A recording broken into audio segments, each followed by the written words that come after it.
از سیده به جرمانم بس از الباترزانه چی بومه زاروکیامه از لور مزن بوم حتی تمنم بو 16 سال بشي 16 ساله از هاتم جنبا في زاروکی خواست بوم خودی کفلت ده گنداده بگمان ده نوا گنداده جیانا وی تایبت هی یعنی جبری بواجار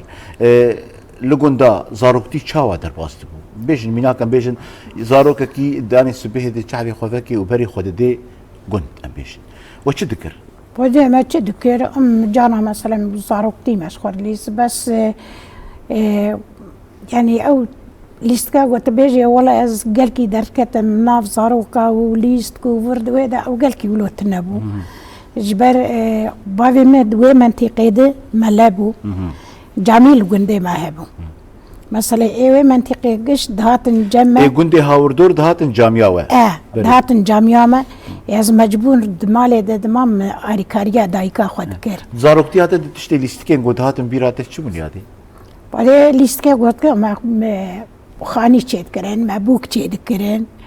مثلا اب تعرف قرت كنت كيم دليستن اب باش جشن شوادر باستون وقت يقو عيد هات جشن بيشوازي دكر جشن بري برخوش بو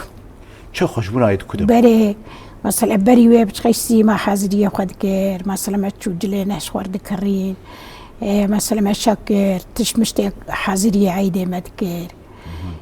قواقو دبو عيدجي ديش سانه بابي ما صبي مثلا طاشتيا وقنديا قشات شي دكر دچو جامي لمالا ما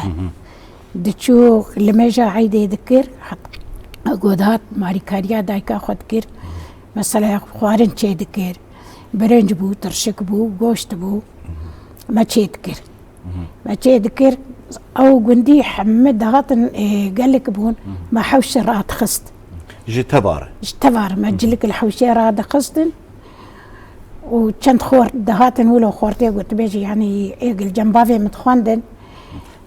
فقه وقت بي خورتي ماليبو داي بري دبستان تنبو تاني البردستي ملان فيري خواندن بري دهاتن آري بافي آري ما دكرن ما خوارن جويقي السملات يردك شان حوشي دخوارن وشاي وقهوجي ما تشي دكر مثلا قهوة ما تشيداني ولو تشي دكر شاي ما دبروش تشي دكر ما فالات كر تشيدانا لا قهوة شيرين قهوة شيرين بو بري ما قهوة تشيدان تشي دكر ما شاي دبروش تشي دكر جما فالات كر تشيدان ما دبر برواد قران باش يعني ام بيجن بري هاتنا ججني نيزي چند روجان رو حاضريت كريادي وده دو شغل اسبوع كي حفتيكي ما حاضرية خد كرهن ودما وقت يقو او قندي ام بيجن تف درباسي مالا ودبون او خارن مجوار راد خست هروها بكيف خوشي بدل خوشي جبو تواتيك چاوابو كيف خوشيك چاوابو كيف خوشيكي برخوش بو مثلا وقت يقو مدديت